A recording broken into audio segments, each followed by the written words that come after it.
Good evening. The August 5th, 2021 Special City Council meeting is now called to order. We'll move right into citizen comment. I have a speaker card from Pamela Thurman Ford.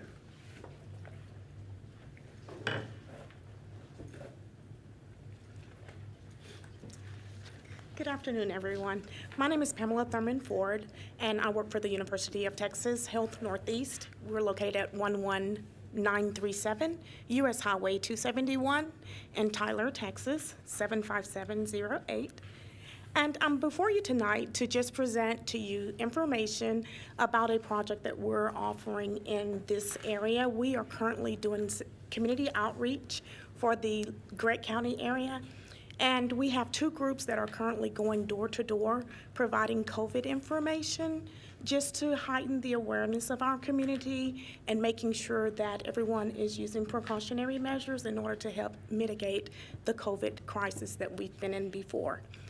On these things, we're also trying to collaborate with our community partners and build a relationship with them, and by offering free testing to anyone ages 18 and older.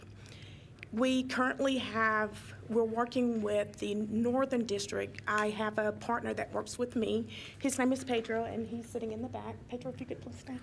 And we have been out in the field today working, and we're working between Evergreen and Blue Ridge at this point. At different areas, we get assigned different zip codes. And once those zip codes are covered, we're hoping to have the entire area of Longview covered. So we'll be here through this month as well as next month, the beginning of next month. But we currently have collaborations with Pine Tree ISD, which will be offering free testing on a Saturday there. She hasn't finalized the date, but as soon as we finalize it, I'll be glad to let the city secretary know so she could share that information with you. And we also have a group that is working in the Lakeport area, and they'll be working midway coming this direction as well. And they'll be hosting different events. We have one that we're going to be at Mod Cobb offering free testing over there, and we'll also be offering free testing at the Victory Baptist Church. We're waiting on the minister to get back in town so we can schedule that one. But I just wanted to come to you, let you know you'll see us in orange shirts or gray shirts in your community, and we would love, if you know of anyone that would love to host us to do free testing and help offset some of the budgetary needs of some of the companies here in town, we would be glad to come and talk with them. And in the packet, there is a form that you could share. Feel free to photocopy any of the information and share it as you see needed. And thank you so much for hosting us tonight, and we look forward to working with your community. Thank you, Ms. Pam. Good to see you again. We miss you. Robin McLemore.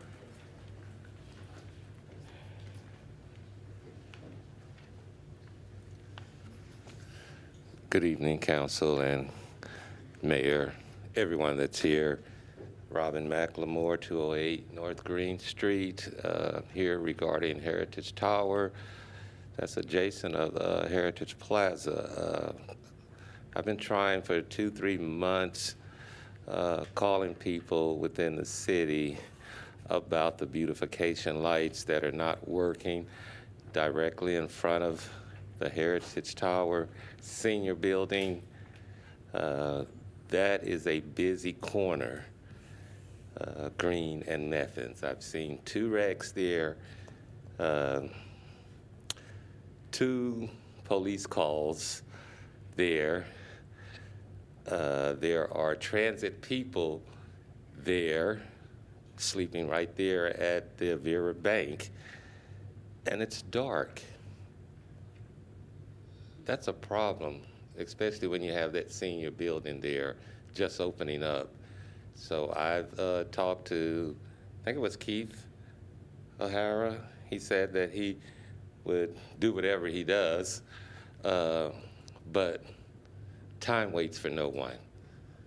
And like I said, it's been 2 months, 3 months, and nothing has been done. The city said that they had turned it over to SWEPCO, and I don't know what happens after that, but that needs to be addressed. And I will be addressing that every time you see me until those lights come on. Thank you so much. Yes, sir. I have no other speaker cards. Would anyone else like to speak and fill out a card? Thank you. We're to consent agenda. Any items council like pulled off for separate discussion? Move to approve. Second. Motion and a second. All in favor? Aye. Any opposed? Motion carries. Action item, consider resolution for the City Council in the City of Longview, Texas, authorizing participation in a coalition of proceedings to be held by Railroad Commission of Texas. Mr. Finley? Mayor and council, there's a proceeding that was filed in the Railroad Commission on July 30th of this year by gas utilities to recover extraordinary costs associated with the winter storm Uri that we just went through this past February. And they're seeking possibly recovery between $4 to $5 billion in those things. House Bill 520 was passed in the legislative session to deal with the potential of maybe issuing some type of finance order that allows them to the utilities to issue securities or bonds and various things to pass those, to absorb those costs onto the ratepayers instead of a direct rate case. The issue is going to come down as to whether what amount of the extraordinary costs should be included in the bonds, and that is that the best option to go with. And so we believe it's a coalition of cities that we've been a member of for years. ACM, Alliance of Centerpoint Municipalities, have been meeting, and we've decided that it'd probably be best for us to intervene to be able to participate, to provide a viewpoint as to our stakeholders and what should be included. There's a dispute as to whether these are rate cases. We feel that they are, but that's could be a dispute in the future. However, there's many coalitions throughout the state that are going to be participating. The most that we would be subject to in our coalition would be about $25,000, but to Longview would be about $7,000 to $8,000 if it's not reimbursable. Well, hopefully we can. The Railroad Commission will review this as reimbursable expenses, and with that, I'd ask that you approve the resolution for our participation. Mr. Finley, is there any precedence set before where the Railroad Commission might not approve this? I think this is all brand. I mean, they've done this in the past with, I believe there has been some securitization of costs in the past and extraordinary events.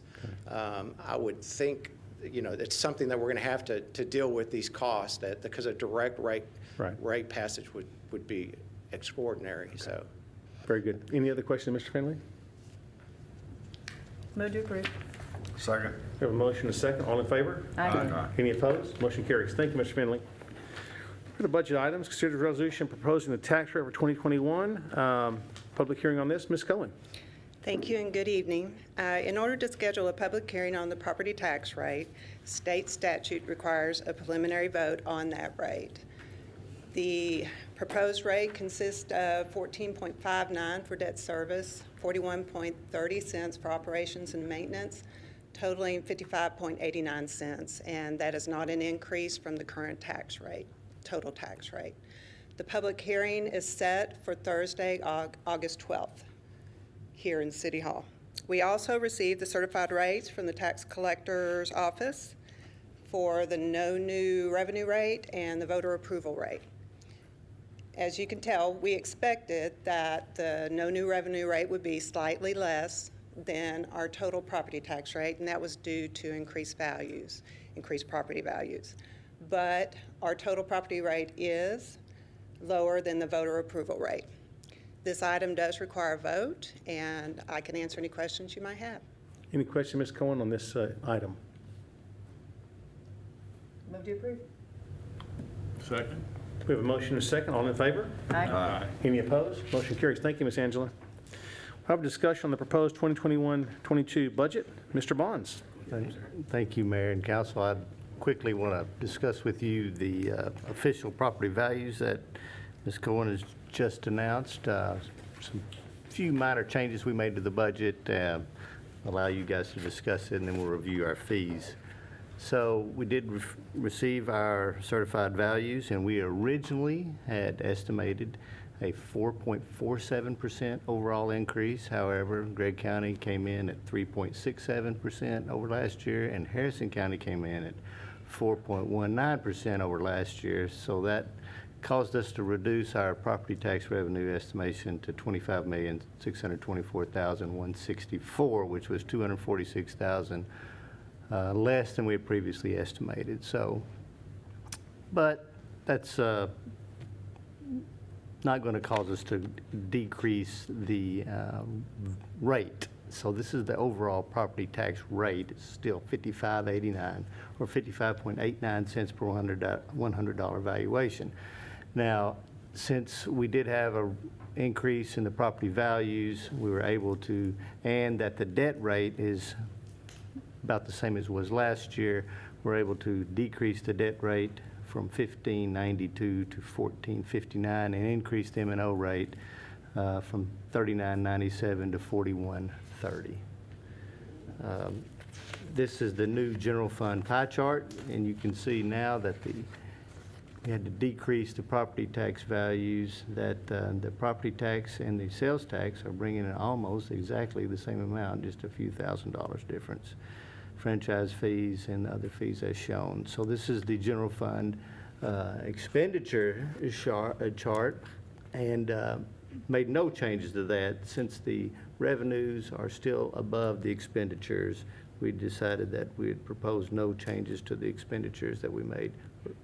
Okay, maybe a very few, I think $10,000 difference.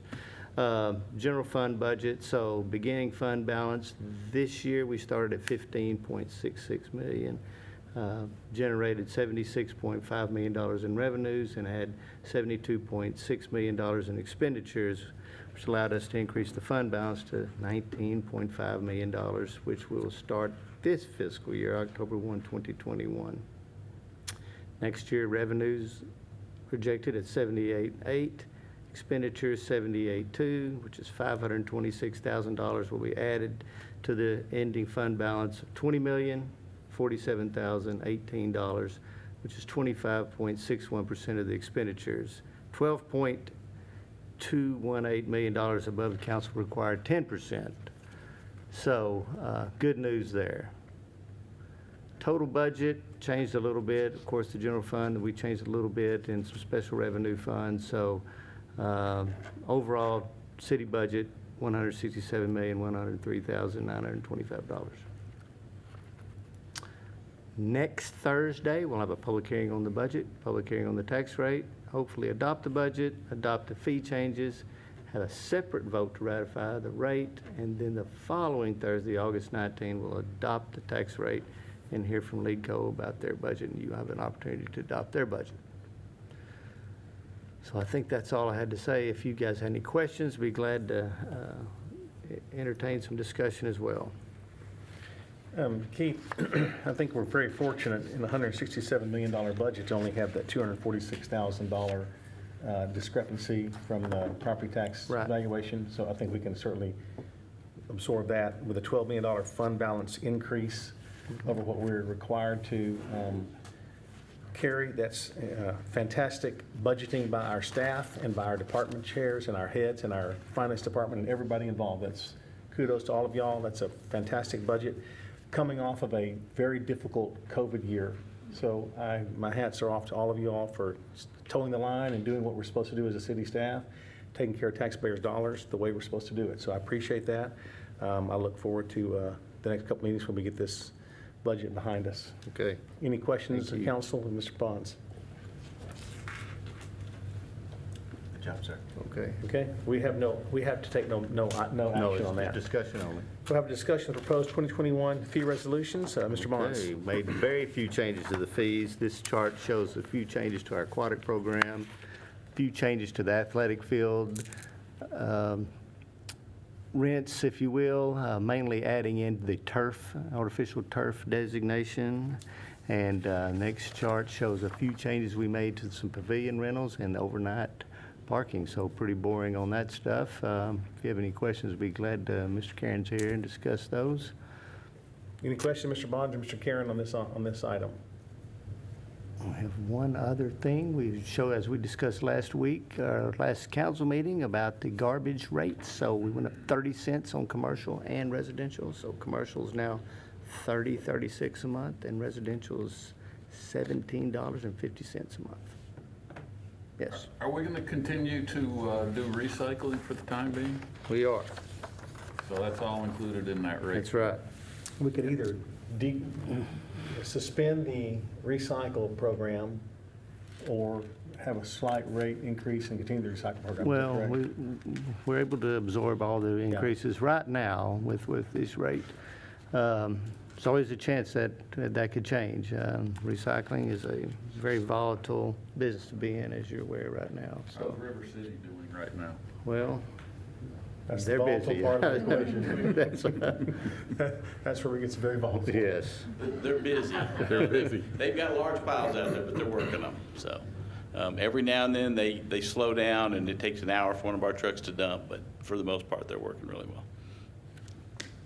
Thank you guys for continuing to try to keep us in the recycle business as long as we can. All we can do is what we can do, but it's appreciated by the community and by those generations that'll come behind all of us. So, anything else on that, council? We'll go to items of community interest. Mr. Carpenter, No, sir, thank you. Ms. Snoddy, Nothing there. Mr. Wade, Nothing tonight, sir. Ms. Ishihara, Nothing for me? Mr. Wright. I had one thing, I had somebody come to me and ask me about an issue at where their street intersected onto Hawkins. And I talked to Mr. Archer and asked him about that, and he had somebody go out the next day and look at it. He got back to me and said, we're gonna have to redo that intersection, it's pretty torn up, and we'll get it fixed. And about 2 or 3 weeks later, I saw him out there digging it all out and replacing it, and I've had a couple of compliments from it.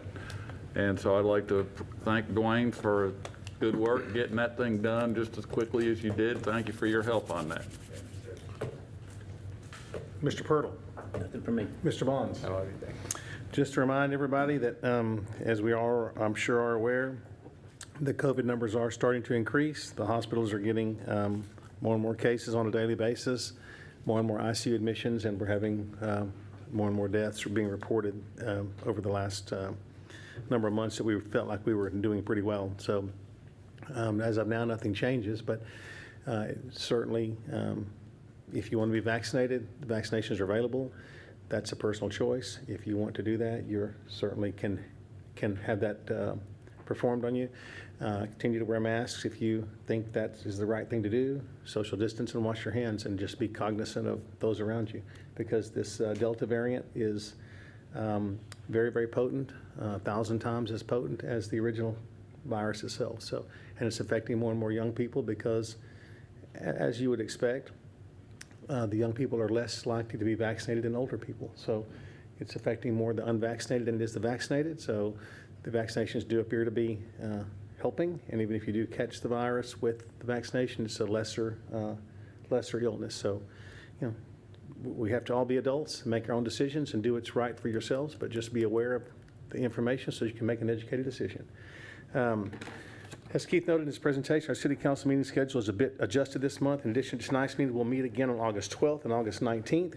We will not meet on our originally scheduled date of August 26th. That's all we got tonight, ladies and gentlemen. Thanks. Yes, sir. Real quick, are there any public vaccination sites right now? Every hospital has them, clinics, pharmacies. They're all over town. Okay, wherever you, You can get them anywhere you want to at a moment's notice. There's no lines, there's no sign-ups. You can go and get one like you go to the grocery store. So they're available if you want them. Other than that, we'll see you next time. We're adjourned.